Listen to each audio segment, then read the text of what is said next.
Eu queria que você me falasse ao longo da sua trajetória, porque a gente é amiga, gente. Então, para estar fazendo essa entrevista aqui, já é um desafio para nós duas, porque assim, se deixar, a gente, né, começa a falar, Luciano que lute ali atrás, que vai ter que ficar aqui horas ouvindo a gente. Mas queria que você contasse um pouco da sua trajetória, assim, né? Quando você chegou há 11 anos atrás, o Viver ainda não existia. E aí você também não chegou como radical, como a amiga aqui, quando a gente se conheceu, gente, eu achei que ela tinha entrado como radical, mas não. Então, conta um pouquinho da sua trajetória. Quando você chegou no Rio, veio para fazer uma viagem missionária. E ficou. Eu, na verdade, assim, desde criança o Senhor já falava muito ao meu coração sobre missões. Então, no Mensageiras do Rei, eu era apaixonada por missões.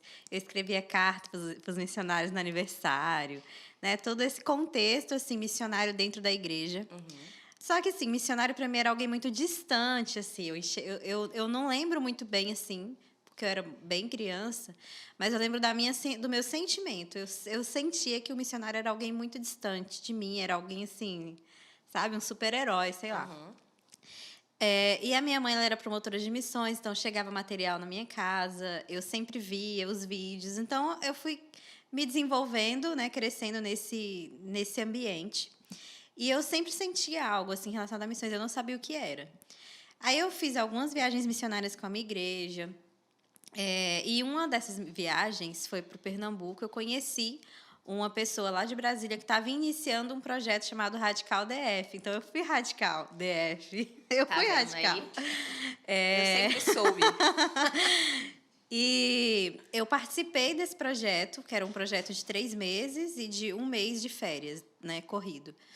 E eu participei desse projeto missionário lá no DF. E eu falei assim, é isso, né? É isso mesmo que Deus quer para mim. Eu amo missões, é isso que eu quero fazer. Só que eu estava assim, terminando o ensino médio e lá em Brasília tem muito assim a cultura de você se formar, você passar em um concurso público, você passar na Universidade Federal. Essa é a meta, né, de todo brasiliense.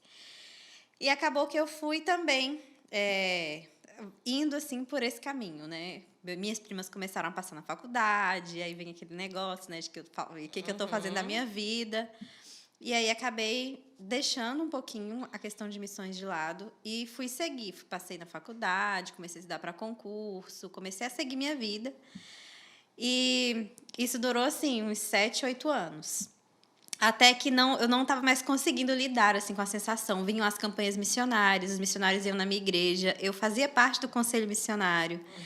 E cada campanha era assim algo muito difícil para mim, porque ao mesmo tempo que eu estava ali mobilizando a igreja para se envolver com missões, no fundo do meu coração Deus falava assim: você não está fazendo o que eu peço.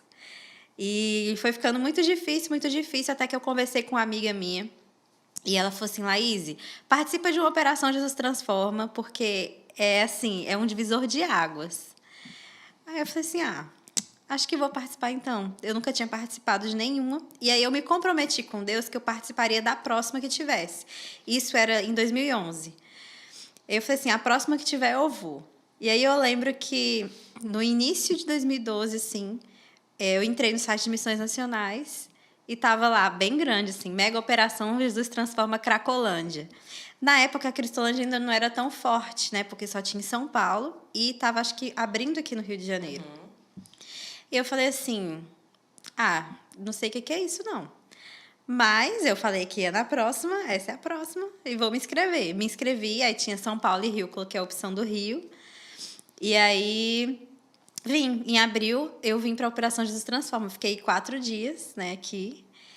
E aí, no meio, assim, de toda aquela confusão ali na Central do Brasil, e morador de rua, e gente, eu olhei e falei assim, eu queria ficar. E aí, assim, foi muito forte, assim, foi uma conversa com Deus, assim, muito forte. Deus falou para mim, assim, por que você não fica? E aí, isso tudo assim, na minha mente, no meio daquela confusão. E aí, eu comecei a listar para Deus tudo que me impedia de ficar. Minha faculdade, minha igreja, minha família. Eu estava noiva, então eu estava já, né, construindo ali algo. E comecei a listar. E falei, não tem como eu ficar, Deus. E voltei para Brasília. E só que assim, voltou só uma parte de mim. E foi muito nítido, porque todas as pessoas falavam, Laís, parece que você não voltou completamente, sabe? E aí eu fiquei ali durante uns 2 meses, numa crise existencial de que eu ia fazer da minha vida. E colocando diante do Senhor, conversando com algumas pessoas que eu sabia que iam me ajudar. Até que eu tomei a decisão. Eu falei assim, não, é isso. Deus me quer ali, naquele lugar, no Rio de Janeiro, na Cristolândia. Eu não sei o que eu vou fazer, mas eu sei que eu tenho que ir.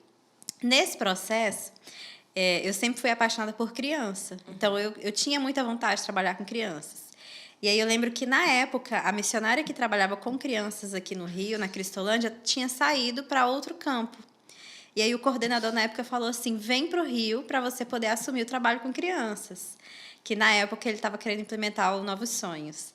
E aí eu falei assim, então é isso. Aí falei com minha mãe, falei com meu pastor, falei com todo mundo, defini.